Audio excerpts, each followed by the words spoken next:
everyone. Welcome to The Path of Me. I'm your host, Wendy Hutchinson, and I have a beautiful guest today. Tammy Cohen is with me. She is the owner of TC Branding Consulting. She basically partners with top tier executives and entrepreneurs with the emphasis on the gem and jewelry business. And you've had this business since 2013. She also founded this amazing women's business network called Women Beyond the Table, which I can't wait to deep dive into. And she also owns a restaurant called 18 in the Upper East Side in New York and lives in Manhattan. Welcome, Tammy. I'm so happy to have you here. Thank you, Alina. Can I just tell? Wendy. That's the name of my company. I know. Wendy. I have a friend named Alina. No, thank you, Wendy. I am so honored to be here. Thank you for inviting me. It really means a lot because I love what you do and I respect your podcast. So I'm very excited to be here. Yeah, I can't wait to share your story. Tell me a little bit about you. Have you always, were you born and raised in New York? Have you always been on the East Coast?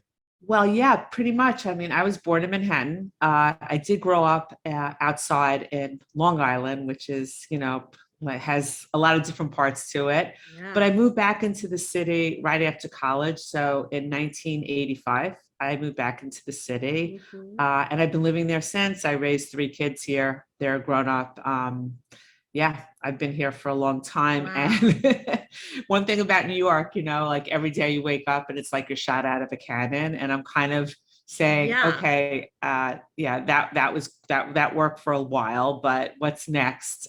Because, since COVID and everything, especially, it's changed a bit in the cities in America. So I'm ready for the next path. I've been here.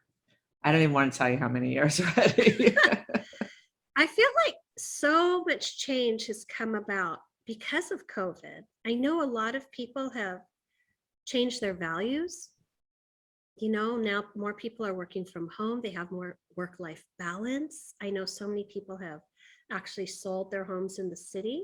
I live in the city right outside of downtown Houston.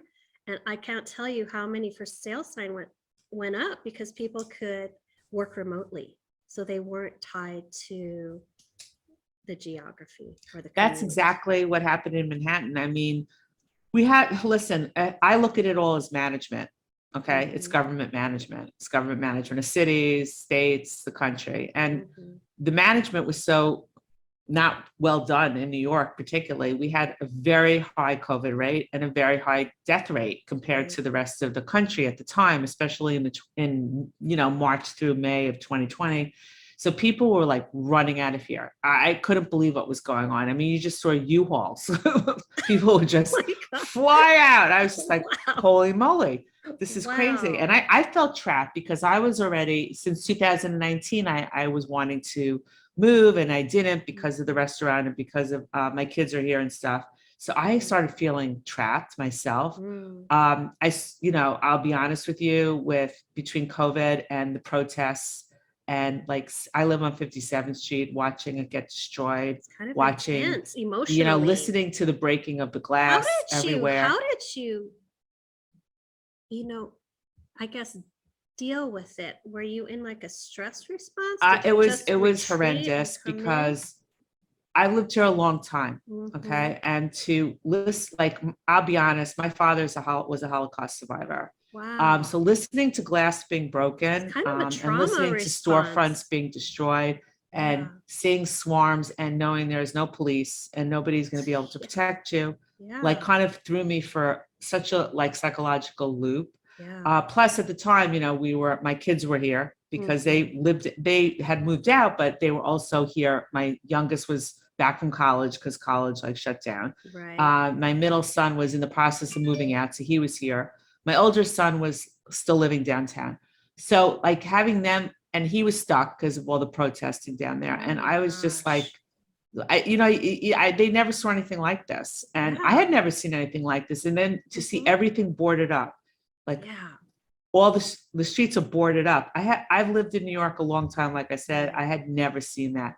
So that was really disturbing. And what's really amazing is I believe God is everywhere because I was losing myself. I was losing it. Okay. I was very upset. Yeah. it took me a long time, and I'll get into it later, to understand that I don't have control over your circle of concern. You don't have control over, and that's daunting in a lot of ways. Even if you can vote, it doesn't really necessarily mean you're going to have anything go your way. But what was really crazy was a colleague called me out of nowhere to see how I was, because they knew that New York was having this situation. I mean, there were riots were going on across the country and protesting. And he calls me out of nowhere, and I was like flipping out. I was like practically screaming. I was like, you don't understand, you know what I'm saying? And he was like, Tammy. And this is a colleague that I didn't speak to all that often, to be honest with you. He's like, Tammy, I'm running a meditation group, and it starts Monday. I mean, this is literally like, you know, the divine timing of this, like that he picked up the phone and called. Oh my God. He said, do you want me to add you? I said, yes. It was Deepak Chopra's 21-day challenge. Wow, and I was awesome. like, I'm in. And you know what? I got into that, and I credit him with getting me on a path of a 2-year journey. Yeah. I actually I did the 21-day challenge several times myself, but then I started running my own groups. That's awesome. And then just I started, all of a sudden I was like hiring a life coach. I hired a business coach. I joined Mind Valley. I did Tony Robbins. Oh my I was gosh. just you on were fire. on this accelerated path back to yourself, which is, isn't it interesting? Because it's often in the chaos and the unknown and the difficult times emotionally. That's when we're just being shaken and stirred like a martini, you know, to kind of stop and pivot and go in. I'll tell you the truth. It's so chaotic outside, you know, there's so much happening and you're so out of control, and it feels so like you're free falling a little bit. No, I mean, for me, it was like divine intervention. I felt like, absolutely, like that was God was sending me help in the form of this colleague who got me to go forward. I had always, you know, and it was really perfect time. Actually, everything was coming together, and I feel like, I know COVID was a big, huge, horrible situation and challenge, and we lost many people, but it was also like, you know, like almost like God saying, okay, everybody stop, pause, 100%, take a look, 100%. think about it. Cause I wasn't happy. I wasn't happy before COVID. I was working, I was traveling. I wasn't really, I was feeling frustrated a lot.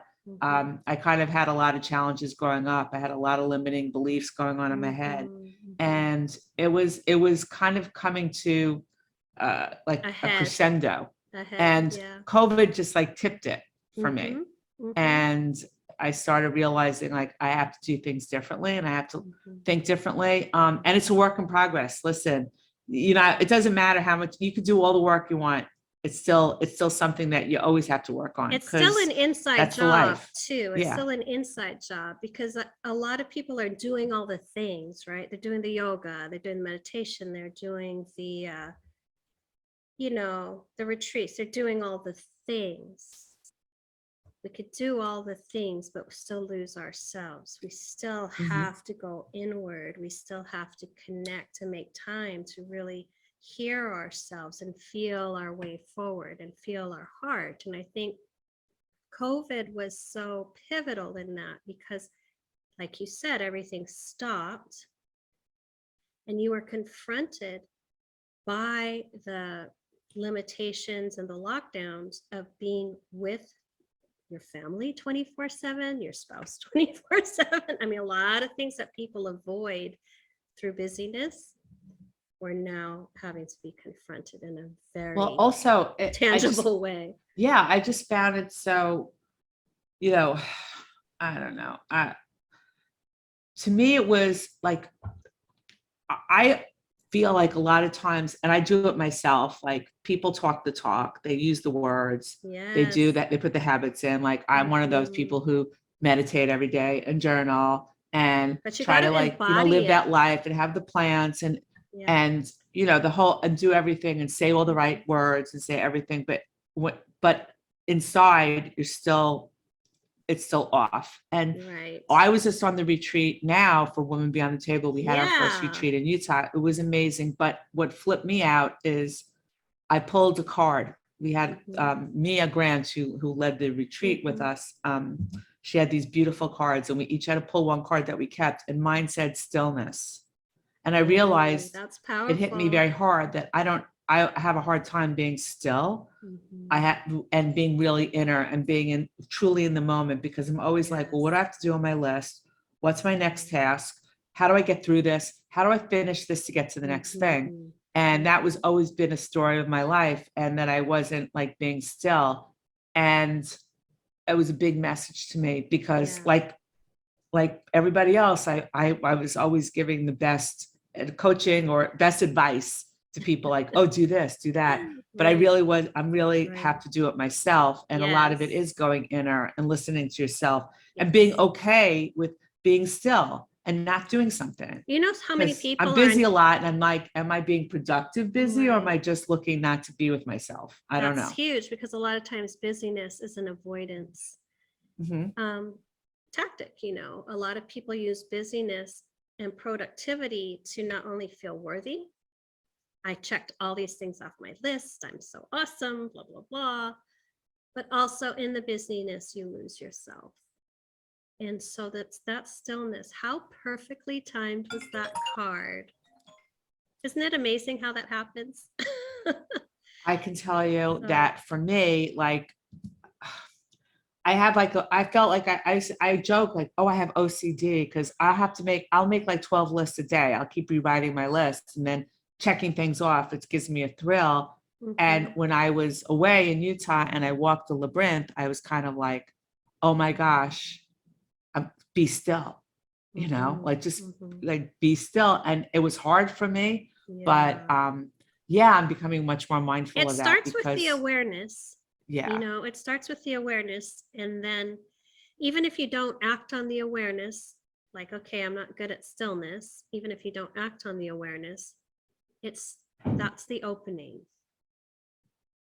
I know. So for me, I agree with you. Like, I still like have so many moments of like, not like, I'm always saying, try to be self-aware. then I'm not. But you know, you have a full plate too. So I wanted to ask you about that. How did you get into this restaurant business? Is it something that you've had for a long time? Is it a family business? Tell me a little bit about that. Well, it's interesting. So my husband went back in the day, when he was in the garment center, he was always interested in the restaurant business. And we invested in a restaurant group. And he learned a lot. I mean, he wasn't a working partner, but he understood, and he started learning a lot, and he had an interest in it. And then over time, the restaurant group didn't make it, and there were a lot of issues. And another person who we knew was like, hey, let's like open up a restaurant, because he was in the restaurant business and my husband was investing in it. So they did. And the other guy was the working partner, and Cindy was like just there every day, my husband. And then what happened was that was in 2010. And then in 2013, the working partner left, because he had to, maintain a different business that he was in. And my husband just like stepped in. He completely stepped in, and he just took it up. Like that wasn't his role, but he took it over. And then of course, I got involved a lot with the background stuff, and especially the catering and the menus and things like that. I don't work in the restaurant. I don't go. I go once a week. He's there like daily. He's like managing it. And there was so many things going on in the garment center, and so many changes. And so it was just becoming impossible to be there. So he immersed himself in the restaurant full time. And now it's 12 years later since we opened, which in New York City, I don't think people realize, because the life of a restaurant in New York City is 18 months. So in New York City, it's really challenging to have a restaurant business. And our restaurant is kosher. We have a meat kosher restaurant. So it's a niche, but just it's not a huge population of eaters. And it's also there's a lot of costs hidden in being a kosher restaurant. So yeah, and then throw COVID into the mix. I know, if you're still standing after COVID, congratulations, because I know, that's right? like a miracle. He probably had to pivot in so many ways, and that must have been so stressful. Like, how are we going to do this? Or, but I'm still amazed at how many restaurants actually made it. So congratulations that you're still standing. I mean, we feel like a lot of gratitude that we did, and that we had the support. And what's really interesting is, when we first reopened to outdoor dining, because we were just doing deliveries. We always did delivery and takeout deliveries. So we were able to do that, thank goodness. And then one of the coolest things was we were getting a lot of donations to bring food to the hospitals. And Sydney was like literally dressed in garbage bags and like masks in 2020 in May through like, wow, that's amazing. like in March, April, May, before outdoor dining even opened, he was delivering every day to all the area hospitals. Wow, and it was crazy. So, we were posting about it. And what was amazing to us is when we reopened in June 2020 outdoor, we started the outdoor dining because that's all you were allowed. The support from the community, the non-Jewish support. Yeah. The support from non-kosher eaters. They were like coming to eat because they were like, oh, you felt that, the health heroes, the angels.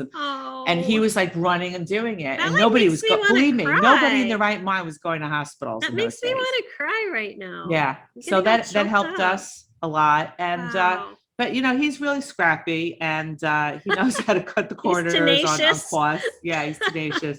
He's Moroccan, so he's got that that cooking hand, the Moroccan cooking hand, and people love it. And I'm gonna have to come. I'm gonna have to come see you and eat at that restaurant. That's I'll take you out.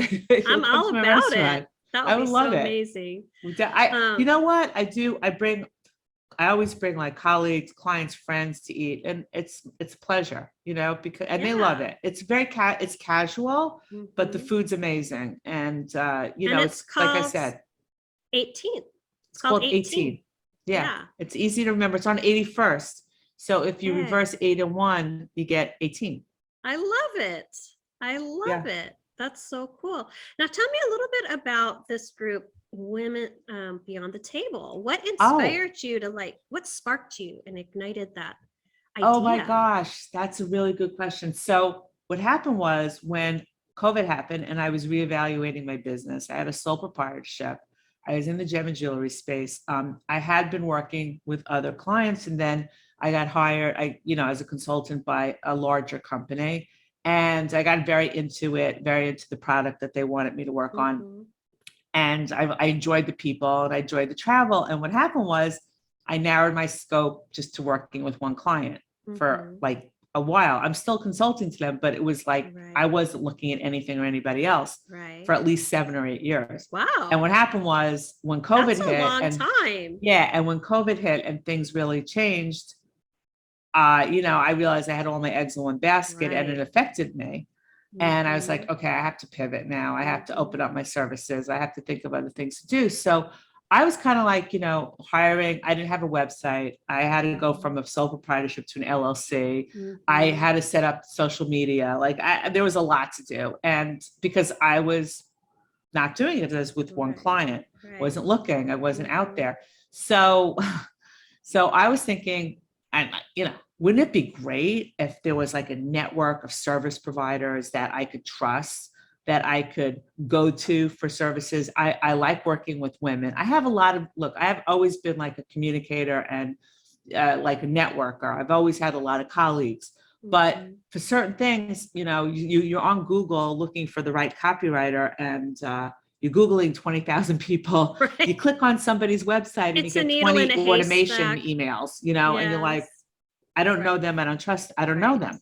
So I said to a couple of colleagues, I was like, I have this idea to start a women's business network where, women will exchange services, but they can trust each other. Well, I'll have a call once a month. That takes a lot of anybody's time. Everybody can find, there's 164 hours of like between Monday and Friday a month. So 1 hour is not killer.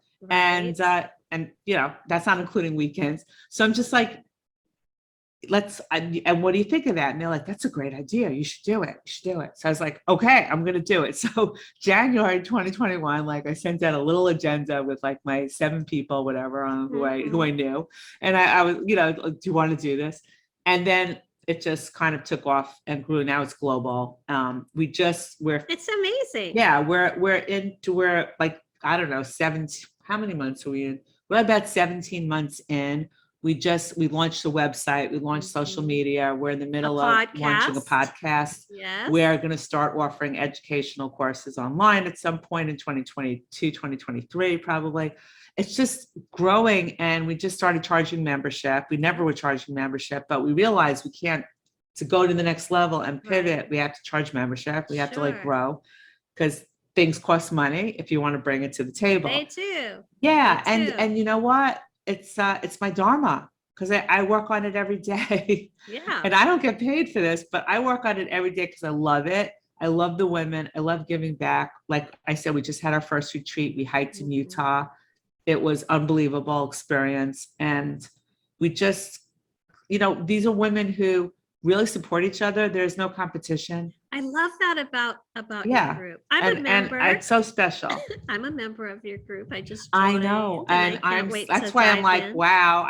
We have I think we have the best mix of coaches in this group. Like you can find a coach that can specify in whatever area of help you need. I just feel like you just put it out there. I just was like, okay, I think we could use somebody like this or that, and then boom, it comes. I know, isn't that amazing? I also believe too, I have never been super competitive. I've always been a believer that we all should rise together, and that we all have our own lane.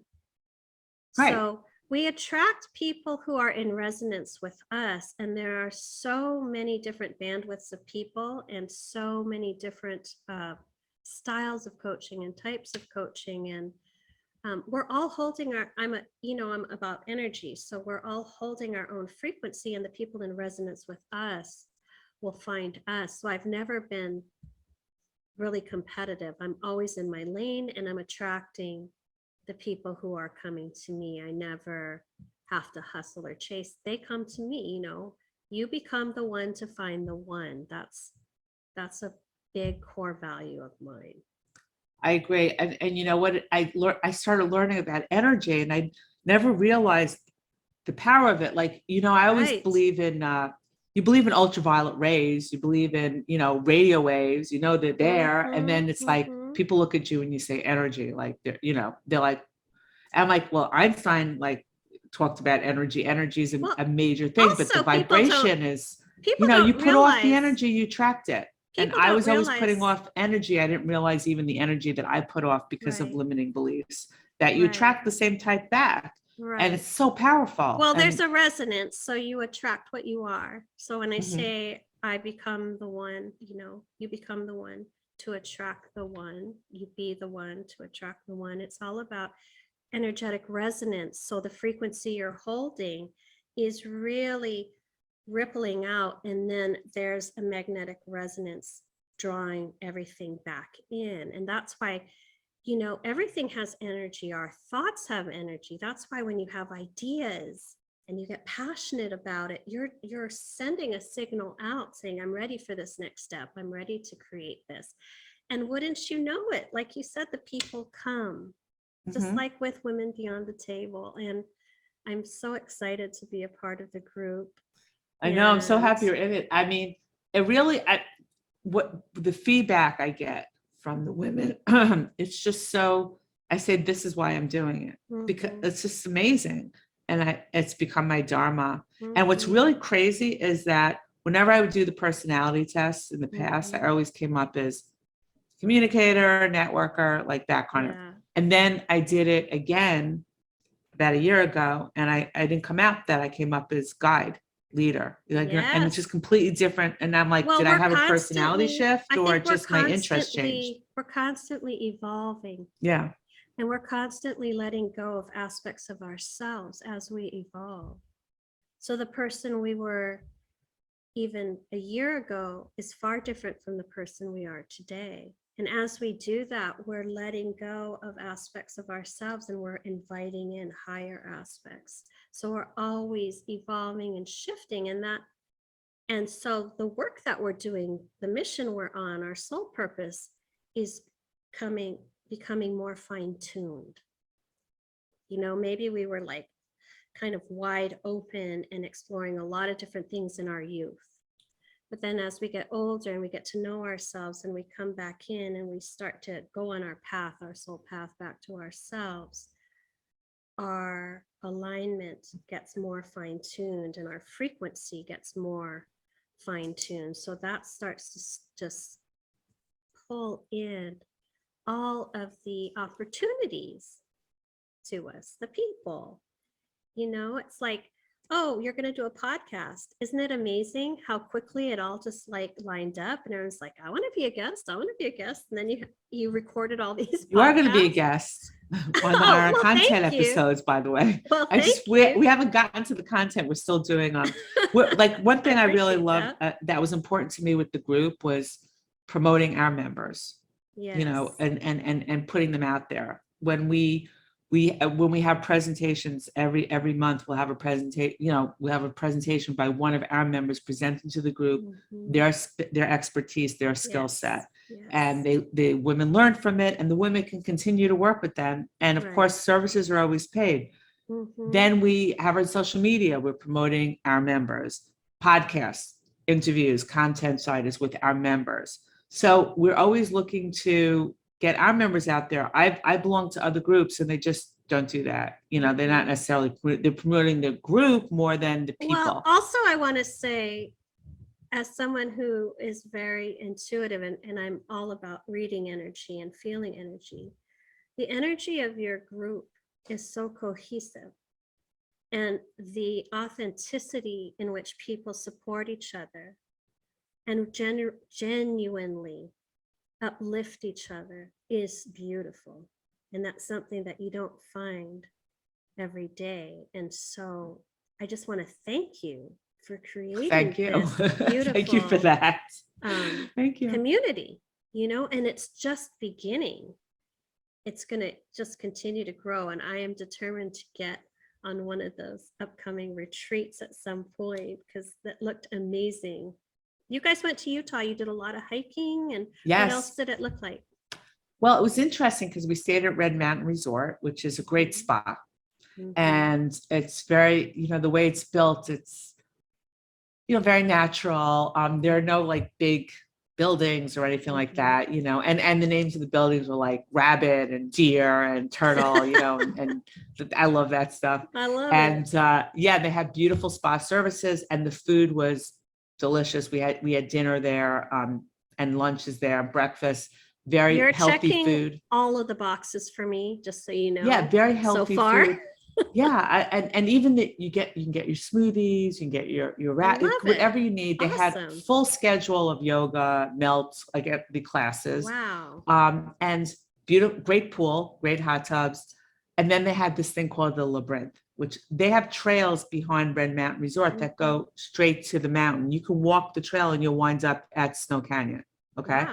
Wow. But they also have this thing called the Labyrinth, and it's literally circular with stones, and you walk it. And then they had other areas with stones, and you just get to the center and like what's there, and you put your rock there, and you just feel like, you know, this like energy. It's just beautiful.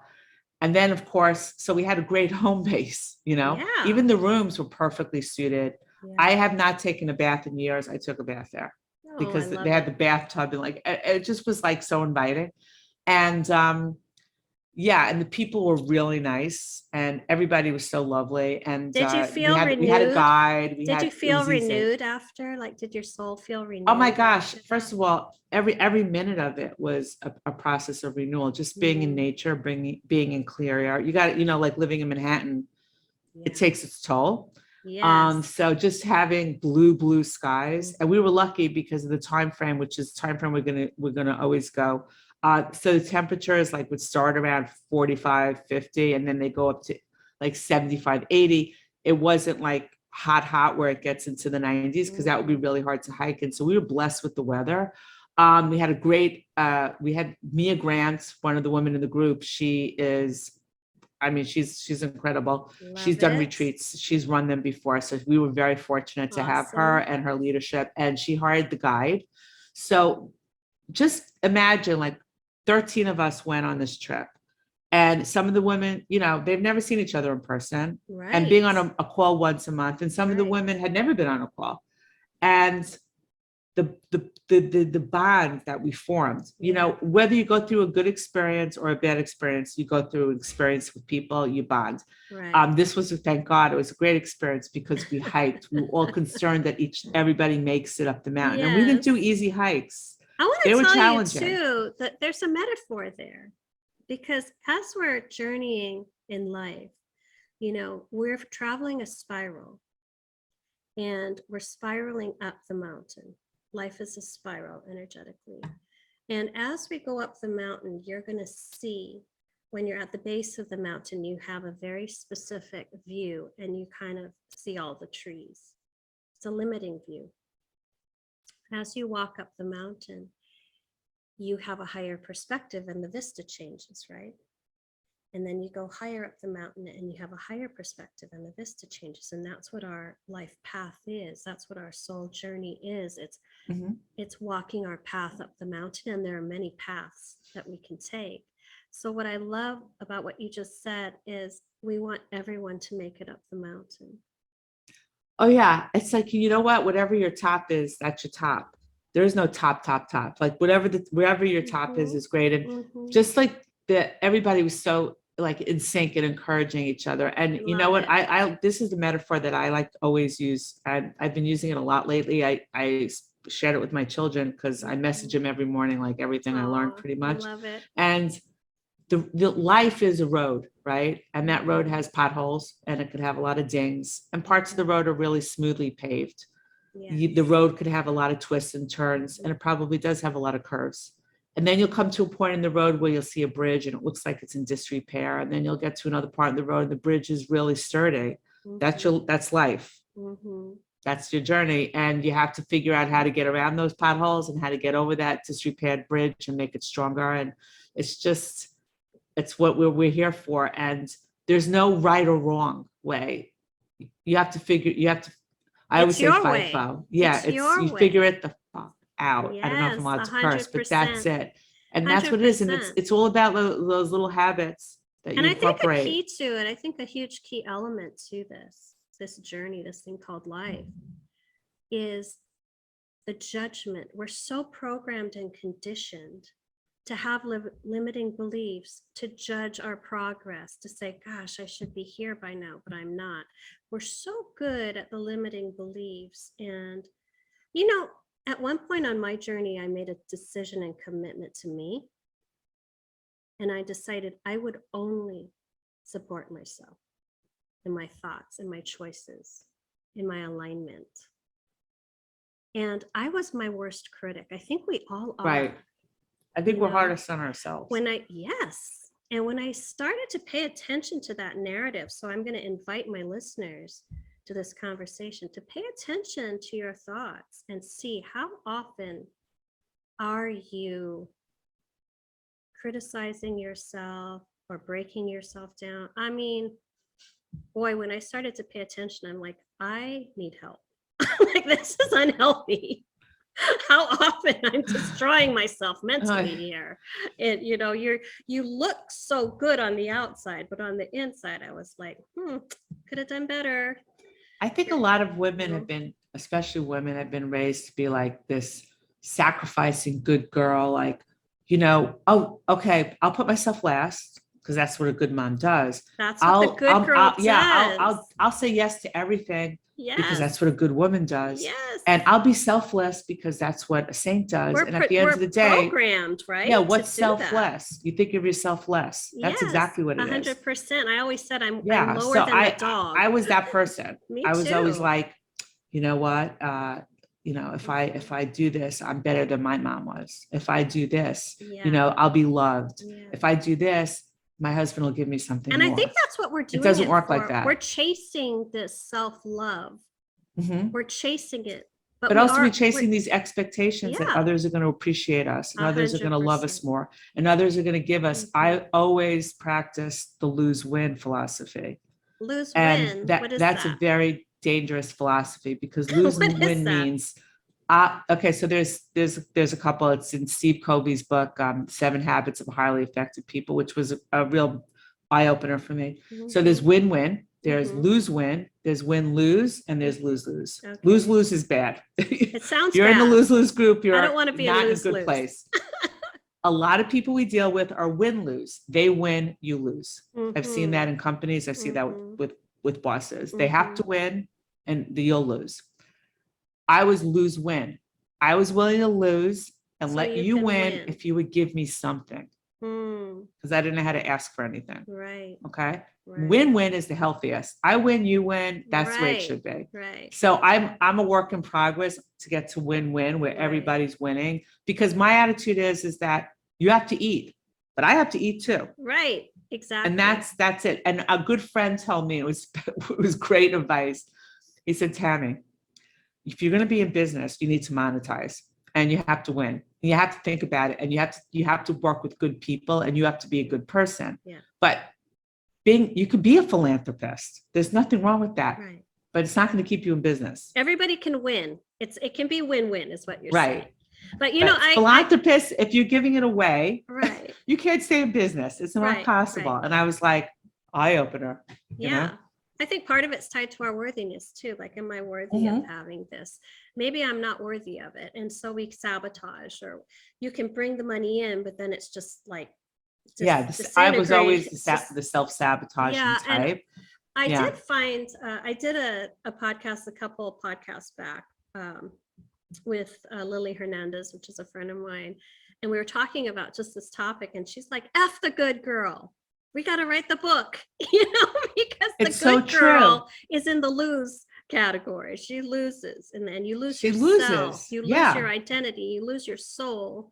And that's the pivot point when sometimes our capacity for suffering is so great that we allow ourselves to just be diminished and diminished and diminished to a point of no return. Well, I find that women in particular, like, give their power over. Always.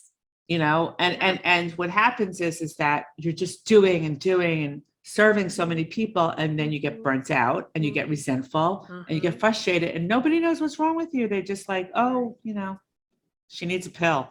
Yeah. No, it's not that. It's just complete lack of kindness and lack of appreciation. And then you realize at some point that if you don't give it to yourself, who's going to give it to you? Because it's energy, right? Yeah. If you take care of yourself and you put yourself first, it's not selfish. Other people will treat you the same way. Well, we train people on how to treat us.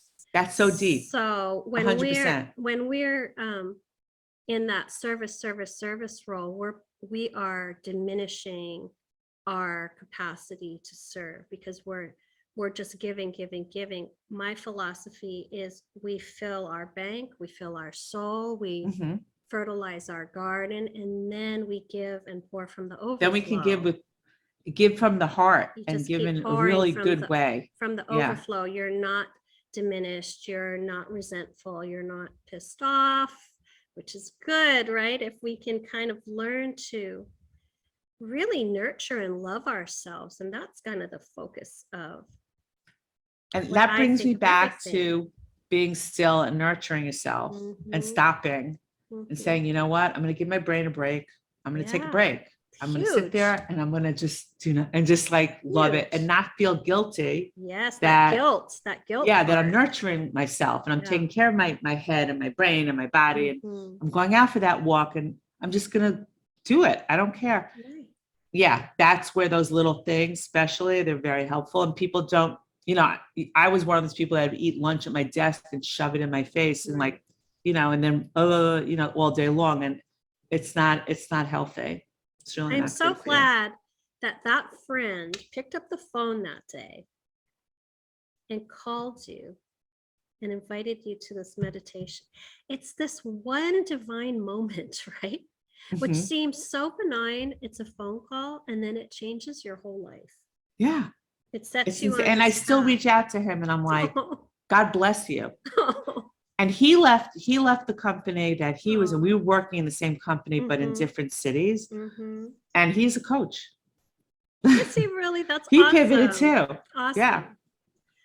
Yeah, that's wonderful. And I think the world needs it right now, because I want to tell people, I want to tell my listeners out there, we all know the truth. We all know the truth of what's going on inside. We might have this glossy exterior and look like we have it all together, but we need to pay attention to the truth. And I feel like truth is really rising right now for people, because you're being encouraged to let go of the stories, the expectations. Right. You're being encouraged to be the fullest expression of you. And that requires you to take ownership of your truth. Your truth. Absolutely. About your work. Yeah, it's taking ownership. Yeah. The truth. It's about accountability, right? Yes. Well, the truth about your relationship. A lot of people are in relationships that just aren't working, but they don't know how to choose themselves and say, whatever it is, the truth about how you feel about it. You're getting signs all day long. And the more you ignore them, the more aggressive these signs are presenting to you. So I just invite people to pay attention to, how are you feeling? How are you feeling? You can only bury these things for so long. And if not now, when? When is the time for you to come forward and live your best life? It's now. The time is now. You need to do it. Step forward. Claim yourself, But it's a process. A lot of people know, I'm unhappy, but I don't know how to get out of this, how to pivot, right? But you can. You can. That's my point. It's always, it's people, it's one of my favorite human traits is hope, having hope and saying I will, it will work, it'll be fine. That's what I love, that whole concept of hope, that God will show me the right way, I'll figure out the right way, it'll open up to me. Yes, and everything will be fine. Trusting in that, trusting in the process, yourself and the universe. Trusting the process is huge, because I think our entire society has been programmed very much in a deep fear mindset. What if this happened? We've been controlled and manipulated by fear in so many ways, whether it was through our family of origin story, our ancestral patterns, our religions, or whatever it is. We've had a lot of limitations and fears. And so it's hard to really peel back those veils consciously and actually see that we can move through life in a different way. We can trust the process. We can step into our light instead of dim our light. We can, shift and pivot at any time. And now's the time, and I love that you're talking about hope. There's always hope. Yeah, and we're extraordinary beings. We are extraordinary beings. We are souls in a human vessel, that's true, in a human body, but we are capable of way more than we even realize. You know what I mean? Human beings are incredible. We're infinite. The potentials are infinite. The magic is infinite, but we have to kind of, shed and release all those false beliefs and undo all of that programming, and the just the expectations that we've put on ourselves, because we're so hard on ourselves, right? We have to kind of unwind all of that so that we can really figure out who we are and then come forward as that person, right? Well, I had taken this month challenge from Quantum Mind Academy, Anna Berger, and it was amazing. And we learned a lot about the subconscious and where the programming comes from and how powerful that subconscious is, because it controls 90 trillion cells or something. But basically, from the time you're born, it's active and it just wants to keep you alive. Its goal is to keep you alive. Right. And because especially ancient man, if the baby was given up by the tribe or the child was given up, they didn't survive. And even today, it would be very hard to survive. So that subconscious will fit your behavior to fit into that tribe. And if your tribe is dysfunctional, and that could be not just parents, grandparents, friends of the family, siblings, teachers, anybody who's around you while you're, forming, you need to fit into that. So what happens is, and what I learned was that, and was fascinating to me, is that your subconscious doesn't even realize you grew up and that you can make decisions. So it'll always put you back in those situations. You're still in that understands. 5-year-old. You're in that 5-year-old mentality of surviving. So it'll lead you to that person who probably isn't going to treat you. It'll treat you like your tribe did, because it knows how to keep you alive in that situation. So true. And I found it fascinating. Yeah, absolutely fascinating. That's what I call the family of origin story. That's your family of origin story. It shapes every aspect of you. So I love that you were exposed to that. That is so awesome. Oh, I was blown away by it. It was a very impactful experience because I never looked at it that way. And I actually try to go really inner and talk to my subconscious and say, I love you. You're the best, but I'm okay. I grew up, and not even talk to it, because we do recordings using our own voice, because a lot of times people use recordings with other people's voices, and your mind doesn't recognize other people's voices really. Right. But I just started trying to do it in images, because the subconscious works in images, and it's just really interesting. I love this. This is so great. I know, and Tammy, you're doing all this incredible work, and as a result, you are becoming this guide and leader, just of this group, but also for your family. And as we unwind and break all this patterning, we are shifting and altering timelines for our family. We're interrupting those ancestral patterns. We're breaking them. Sure. And creating healthier timelines and outcomes and modeling for our kids and future generations. So there's really this huge ripple effect as we work on ourselves and evolve and become the best versions of us, because we're modeling to others, not from a place of ego, but just from our soul. There's another way. And we show people through our being how to live that way, how to perceive things differently, how to be a little more kind and extend more grace as we navigate life. I want to ask you, because gosh, this time is going way too fast. I just feel the meter running down. What has being a mom taught you about yourself? Oh,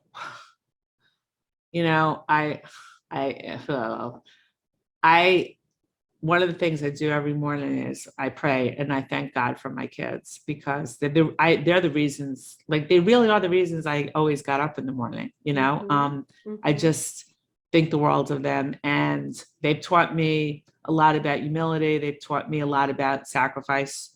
They taught me, I didn't grow up with the best situation in a life. And I was always afraid I was going to repeat a lot of the things. And what I learned with them, and I didn't always do everything right, but one thing about kids is that they just love you. And what happens is that it's just a symbiotic relationship. And one of the things I started doing, I started over a year ago, and now it's becoming a book, actually. I love it. Yeah, I started messaging my sons in the morning or in the afternoon, but I do it Monday through Friday, because on the weekends they're they don't want to know from me, but it's all text, because I realized that, especially when I have 3 sons, everybody's on their phone. And they don't want to have a conversation with you. They don't want to sit and have a whole talk. It's not important enough for them to do that. And you don't even see them anyway. But they will look at a text. They'll look at a text. So I said, you know what? I'm going to start sending them messages in the morning of how much I love them. Something inspirational. I always use quotes, and I always of course, give credit to the quoter. And it's not they're my quotes. I share what I learned and what it means. Sometimes, and they're funny, because they're Mom, your texts are really long, but they're you know what, but they're well written, and I really like them, because I'm like Twitter. You should only use 24 characters, Mom. No, or whatever I do text, because I can write long, but I'm realizing but they are reading them, and I always get an answer of I love you. This is great. And you know what? I feel if somebody's telling you every morning how much they love you and how important you, and they're sharing something with you, and they're giving you an inspirational quote, even if your day is full of challenges, you're okay because you know you're loved. And I think a lot of parents are out there and they want to connect to their kids, especially older kids, like you're talking, teenagers. Little kids still want to hang out with you. They still really dig you, like as they get older, it's their friends, they're busy, whatever. So I'm thinking like people want to connect to their kids, and having a book of like messages and stuff, that you can like kind of use it, or just say, I can write my own, but I never thought of this way. I never thought of doing it this way. So yeah, that's like my next goal is doing a hybrid publishing or some kind of self-publishing of these things. And I didn't realize when you're doing 5 days a week for like a year and a half, 2 years, it's a lot of pages. Plus I have images, I have pictures. I'm like, wow. I went crazy. Yeah. Oh my God, they're so lucky. So that's what they just mean everything to me, Tammy, you're such a magical being. You are so magical. I can't wait to see what comes next. And we connected pretty quickly, you and I. I mean, considering it's a Zoom, like a Zoom call we're on, I know for sure. But I just want to thank you for being you. Thank you for being here. Oh, and it was a pleasure. And thank you. Thank you for making this happen and for inviting me. I feel completely honored and and very special because I admire you. Thank you. I always find that these conversations always tend to land in front of the right person at the right time. And there's something that they take away. And so that's why I do it, because I just love it so much and just sharing people's stories. So thank you for joining us. It's my audience. Thank you for being here. Let me ask you a question. Answer this. Who's the most powerful person in the room? Who's the most powerful person in the room? I don't know, but the storyteller. That's Steve Jobs. And here you are. You're a curator of stories. Yes. I'm a curator of stories, and those stories I know help other people to know that there's people having the same struggles and they've overcome them. So wherever you are, you're going to make it. You can make it. And there's so much content out there, right? To tap into and to heal yourself and to find your way. So wherever you are, you guys, you're going to make it. I love you all. Thanks for tuning in, and we'll talk to you all later. Bye.